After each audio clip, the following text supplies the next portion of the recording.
ये जगह किसी रहस्य से भरी थी, क्योंकि यहाँ से बाहर निकलने की कोशिश करने वाले इंसान को मौत की सजा दे दी जाती थी। 2014 में हुए एक एक्सीडेंट के बाद जब इस सीक्रेट एजेंट की आंख खुलती है तो वो खुद को सन 4028 के एक अजीब से टाउन में पाता है। और सबसे हैरान कर देने वाली बात यह थी, उस टाउन के लोग अब भी यही मानते थे कि वे सन 2000 में जी रहे हैं, जबकि सच्चाई तो यह थी कि पिछले पूरे 2000 सालों से उन्हें बिना बताए एक डेंजरस सर्वाइवल प्लान का हिस्सा बनाकर रखा गया था, क्योंकि बाहर की असली दुनिया तो बहुत पहले, लगभग 2000 साल पहले ही खत्म हो चुकी थी। अब इसी टाउन के पास के घने जंगल में अचानक ईथन की आंख खुलती है। ईथन एक सीक्रेट सर्विस एजेंट था जो अपने पार्टनर के साथ एक टाउन में अपनी ऑर्गेनाइजेशन के 2 गायब हुए फेडरल एजेंट्स को ढूंढने के मिशन पर था। लेकिन एक्सीडेंट के बाद अब उसकी हालत बहुत खराब थी।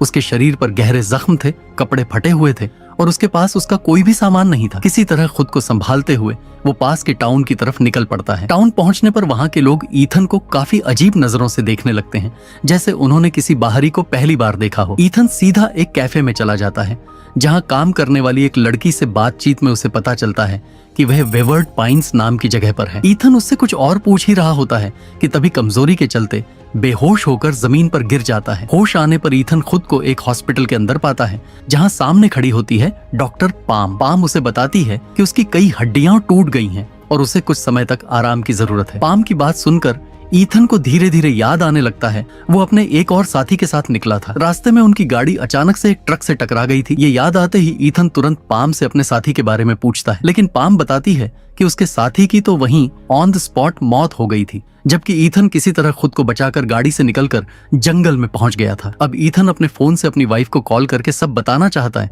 लेकिन पाम के मुताबिक उसका फोन और आइडेंटिटी कार्ड पुलिस स्टेशन में है, जिन्हें वो बाद में जाकर ले सकता है। फिलहाल उसे आराम करना चाहिए। लेकिन हॉस्पिटल में कुछ घंटे बिताने के बाद ईथन को सब कुछ बहुत स्ट्रेंज लगने लगता है। पूरे हॉस्पिटल में पाम के अलावा कोई और डॉक्टर नहीं था। माहौल इतना अजीब था कि ईथन अब वहां और नहीं रुकना चाहता था। वो जल्दी से कपड़े पहनता है और बाहर निकल पड़ता है। हॉस्पिटल का कॉरिडोर सुनसान था, न कोई पेशेंट दिख रहा था, हर कमरा बंद था। ईथन अब सीधा पुलिस स्टेशन पहुंचता है, लेकिन वहां भी गेट पर ताला बंद मिलता है। अब उसे लगने लगता है कि शायद इस गांव में कोई अजीब सी हॉलिडे चल रही है। थोड़ा आगे जाकर उसे एक बार दिखाई देती है, जहां वो फोन कॉल करने के इरादे से अंदर चला जाता है। बार टेंडर का नाम था बेवरली। ईथन उससे बात करते हुए फोन मांगता है और अपनी वाइफ को कॉल करने की कोशिश करता है, लेकिन बार बार कोशिश करने के बावजूद भी कॉल कनेक्ट नहीं होती। बेवरली उसकी बेचैनी देखकर उससे पूछती है कि आखिर हुआ क्या है। ईथन उसे अपने साथियों के गायब होने और अपनी हालत के बारे में सब कुछ बता देता है, लेकिन जैसे ही बेवरली उसके खोए हुए साथियों के नाम सुनती है वो तुरंत चुप हो जाती है, जैसे उसने कोई बहुत बड़ा राज सुन लिया हो। अभी के लिए बेवरली ईथन को एक पेपर पर एक एड्रेस लिखकर देती है और मुस्कुराते हुए ये भी कहती है कि अगर उसका मूड कभी खराब हो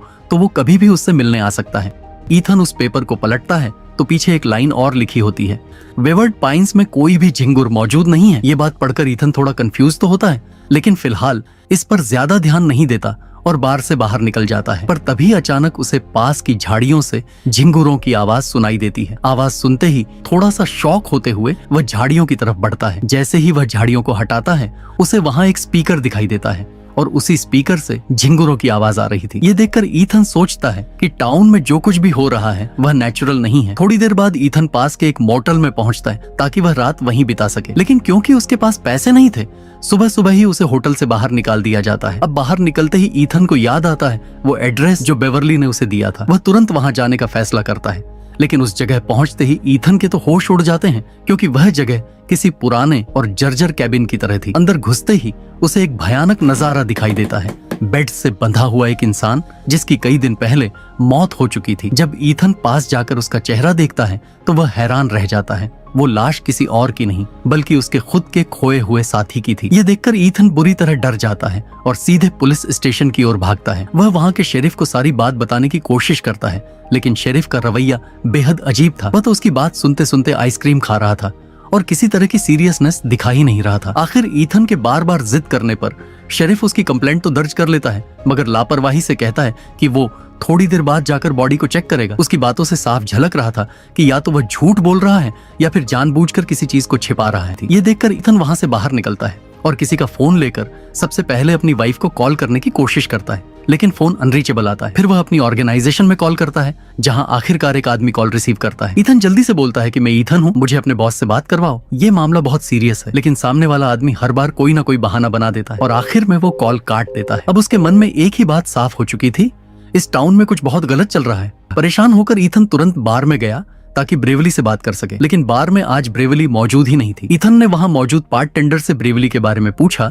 तो उसने बताया कि ब्रेवली नाम की कोई औरत इस बार में काम ही नहीं करती। ईथन को यह सुनकर गुस्सा आ गया। उसने गुस्से में उस बंदे का कॉलर पकड़ लिया और उसे उल्टा सीधा सुनाने लगा, लेकिन तभी बंदा गुस्से में आकर ईथन के सर पर वार कर देता है। ईथन बेहोश हो जाता है और इस बार उसकी आंखें खुलती हैं तो वह फिर से हॉस्पिटल में था, लेकिन अब उसके हाथ पैर बांध कर रखे गए थे। तभी वहां एक साइकियाट्रिस्ट आता है और बताता है कि एक्सीडेंट की वजह से ईथन के दिमाग में एक बहुत ही खतरनाक ब्लड क्लॉट बन गया था। इसी वजह से वह अजीबोगरीब चीजें हेलुसिनेट कर रहा था। साइकेटिस्ट उसे यह भी बताता है कि उसी ब्लड क्लॉट को रिमूव करने के लिए जल्दी ही सर्जरी करनी पड़ेगी, लेकिन ईथन के हिसाब से जो उसने देखा और महसूस किया था वह पूरी तरह से सच्चाई ही थी। इसीलिए ईथन डॉक्टर पाम के सामने आते ही अपनी सर्जरी करवाने से मना करता है, लेकिन डॉक्टर पाम उसकी बात नहीं सुनते और एक इंजेक्शन देकर उसे बेहोश कर देती हैं। फिर सीधे ऑपरेशन रूम की तरफ ले जाती हैं। रास्ते में ईथन जैसे तैसे होश में आता है और महसूस करता है कि जो उसका स्ट्रेचर खींच रहा है वह कोई और नहीं बल्कि ब्रेवली थी। ब्रेवली हॉस्पिटल में ईथन की जान बचाने आई थी। ब्रेवली ने ईथन को होश में लाकर लिफ्ट में ले लिया ताकि वह हॉस्पिटल से बाहर जाकर नॉर्मली बात कर सके। इंजेक्शन के असर से ईथन को अभी भी चक्कर आ रहे थे, इसलिए सबसे पहले वह बाथरूम में छुप गए। बाहर की चीजें देखने के लिए ईथन ने जानबूझकर बाथरूम के कांच को तोड़ लिया था। तभी डॉक्टर पाम बाथरूम के बाहर आ पहुंचती हैं। ईथन तुरंत डॉक्टर पाम पर अटैक करता है और ब्रेवली के साथ वहां से भाग जाता है। खाली घर में पहुंचकर ब्रेवली ईथन से बात करती है और बताती है कि वह कई सालों से इसी टाउन में फंसी हुई थी और सन 1999 में टाउन में आई थी। यह सुनकर ईथन का दिमाग काम करना बंद कर देता है क्योंकि अब उसका कैलकुलेशन और एज बिल्कुल मेल नहीं खा रहे थे। ब्रेवली आगे बताती है कि जिस एजेंट की डेड बॉडी ईथन ने ढूंढी थी उसे असल में शेरिफ ने मारा था। इस टाउन में कुछ नियम थे कि कोई भी यहाँ से भागने की कोशिश नहीं करेगा। यह सुनकर ईथन और ज्यादा डर जाता है, लेकिन दवाई के असर की वजह से वह बेहोश हो जाता है और अगली सुबह जब उसकी आंख खुलती है तब ब्रेवली वहां से चली गई होती है। ईथन टाउन में वापस जाता है और इस बार सब कुछ नॉर्मल लग रहा था। पास में हो रही एक पार्टी में उसकी नजर केट नाम की महिला पर पड़ती है जो मरे हुए एजेंट के अलावा गायब हो गई थी। लेकिन सबसे चौंकाने वाली बात यह थी कि केट अपनी उम्र से काफी बड़ी लग रही थी। ईथन तुरंत अप्रोच नहीं करता और पार्टी खत्म होने तक इंतजार करता है। जैसे ही केट अपने पार्टनर के साथ जाने लगती है, ईथन उसका पीछा करता हुआ उसके घर तक पहुंच जाता है। रास्ते में उसके दिमाग में बस यही बात चल रही थी कि केट इतनी ज्यादा बदल गई कैसे, क्योंकि 1 महीने पहले तक ही उनका एक्स्ट्रा मैरिटल अफेयर चल रहा था और तब केट बिल्कुल अलग थी। ईथन हिम्मत करके केट के घर की डोरबेल बजाता है और उससे बात करने की कोशिश करता है। शुरू में केट अपने पति के सामने ऐसे दिखावा करती है जैसे कि वह ईथन को जानती ही नहीं। थोड़ी देर में वह अपने पति को किसी काम के बहाने से अंदर भेज देती है और ईथन को बताती है कि पूरे टाउन में हर जगह सीसीटीवी कैमरा लगे हुए थे और 24 घंटे उनकी हर मूवमेंट पर नजर रखी जा रही थी। इसीलिए केट ने ईथन से कहा कि वह अभी बहुत ज्यादा सावधान रहे। मगर ईथन का मन अभी भी यह जानने में लगा था कि केट इतने समय में इतनी बदल क्यों गई। केट के हिसाब से वह पिछले 12 साल से इस टाउन में थी, जबकि ईथन की जानकारी के अनुसार केट बस 1 महीने पहले गायब हुई थी। यह सोचकर ही ईथन का दिमाग दंग रह गया। केट ने आगे किसी भी सवाल का जवाब देने से साफ मना कर दिया और हंसते हुए ईथन को वहां से जाने को कहती है ताकि कोई भी उनके ऊपर शक न करे। केट की बातें सुनने के बाद ईथन जल्दी से जल्दी इस अजीब टाउन से बाहर निकलना चाहता था। उसने थोड़ी दूर जाकर पास खड़ी एक गाड़ी का शीशा तोड़ दिया और किसी तरह से गाड़ी को रोड पर भगाते हुए टाउन से बाहर निकलने की कोशिश की। कुछ ही देर में ईथन टाउन के एंट्री बोर्ड के पास पहुंचा और उसे लगा कि शायद अब वह टाउन पीछे छूट जाएगा। मगर कई घंटों तक लगातार ड्राइव करने के बावजूद अचानक वही बोर्ड सामने आ गया जो उसने पहले भी देखा था। ये देखकर ईथन समझ गया कि रोड के रास्ते से वह टाउन से बाहर नहीं जा सकता। तुरंत ही उसने गाड़ी से नीचे उतरकर जंगल में भागने का फैसला किया। जंगल के बीच में आने वाली हर चीज को ध्यान से पार करते हुए वह जंगल के अंतिम हिस्से तक पहुंचा। वहां एक बहुत बड़ी दीवार खड़ी थी जो पूरे टाउन को चारों तरफ से घेर रही थी। दीवारों के ऊपर हाई वोल्टेज वायर्स लगे थे ताकि कोई भी भागने की कोशिश करे तो करंट लगने पर उसकी मौत हो जाए।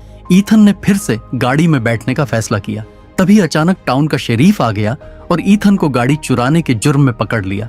ईथन बार बार समझाने की कोशिश करता रहा कि वह एक सीक्रेट सर्विस एजेंट है, लेकिन शेरीफ ने उसकी बातों को बिल्कुल नहीं माना। इसके बाद शेरीफ ने ईथन को कुछ दिनों के लिए हाउस अरेस्ट पर डाल दिया। ईथन को अब ना चाहते हुए भी एक पुराने सड़े हुए होटल में रहना पड़ा। ईथन ने तय किया कि सबसे पहले वह इस टाउन के बारे में सारी जानकारी जुटाएगा। बाद में उसे पता चला कि टाउन में इंटरनेट की सुविधा उपलब्ध नहीं थी। ईथन फिर उसी टूटी हुई कैबिन में गया जहां उसके साथी की डेड बॉडी पड़ी थी। अभी भी उसकी साथी की बॉडी वहीं सड़ी हालात में पड़ी हुई थी। तभी उसकी नजर साथी के पैर पर पड़ी और उसने देखा कि वहाँ एक छोटी सी बुकलेट छुपी हुई थी। ईथन बुकलेट को अपने पास लेने ही वाला था कि शरीफ अचानक वहाँ आ गया। उसने तुरंत ईथन को गन पॉइंट पर ले लिया। शरीफ गुस्से में था और उसने ईथन को वापस होटल जाने के लिए मजबूर कर दिया। लेकिन अभी के लिए ईथन होटल ना जाकर उसी बार में गया जहाँ पर ब्रेवली काम करती थी। किस्मत से बार में पहुंचने पर ब्रेवली खुद ही मिल गई।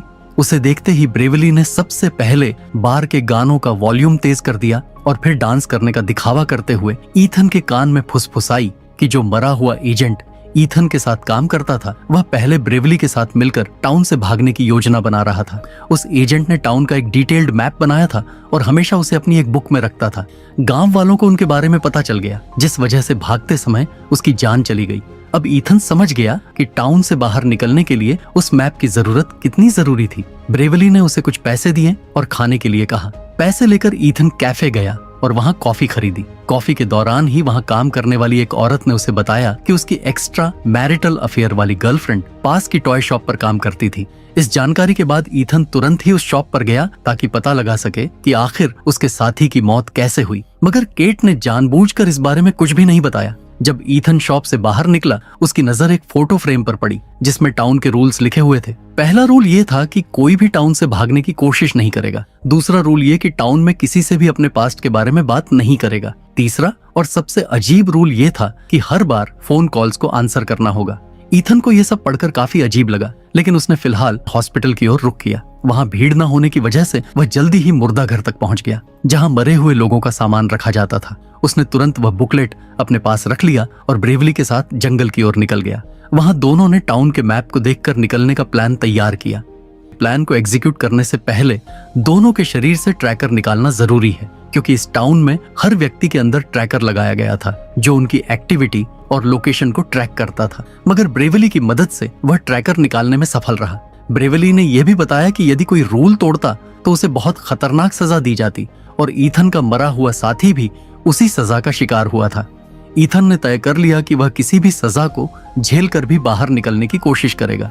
इसके बाद वह टाउन में वापस प्लान को पूरी तरह तैयार करने चले जाते हैं। रास्ते में ब्रेवली और ईथन की मुलाकात केट और उसके पति हेरोल्ड से हो गई। केट ने ईथन से बात करते हुए उसे ब्रेवली के साथ अगले दिन शाम के डिनर के लिए अपने घर इनवाइट किया। ईथन ने थोड़ी सोच विचार के बाद तुरंत हाँ कर दी। ब्रेवली को यह थोड़ा अजीब लग रहा था, मगर फिलहाल उसने कुछ नहीं कहा। ईथन वापस अपने होटल गया और मैप को देखकर टाउन से भागने की योजना बनाने लगा। तभी उसने मैप में देखा कि एक पेड़ के ऊपर कुछ निशान बने हुए हैं। इसका मतलब यह साफ था उसके मरे हुए साथी ने वहाँ कोई जरूरी सामान छुपाया था। अगले दिन सबसे पहले ईथन ने अपनी ट्रैकर चिप होटल के बेड पर रख दी और जंगल की ओर चल पड़ा। वह पेड़ के पास पहुंचकर ऊपर चढ़ गया और सामान निकालने लगा। इसी बीच उसे पास से गोलियों की आवाज सुनाई दी। पेड़ के ऊपर से ईथन ने शेरिफ को देखा जो किसी चीज पर लगातार फायरिंग कर रहा था। ईथन ने फिलहाल उस पर ध्यान नहीं दिया और अपने काम को पूरा कर लिया। जंगल पार करके वापस गांव पहुंचते ही ईथन शाम के समय ब्रेवली के साथ केट के घर की ओर बढ़ा। शुरू में ब्रेवली थोड़ी हिचकिचाई, मगर ईथन ने समझाया कि आज रात ही उनका टाउन से निकलने का समय है और प्लान तैयार है। इसे ब्रेवली भी मान गई और साथ में घर पहुंच गई। डिनर के दौरान थोड़ी देर ईथन ने केट से बातें की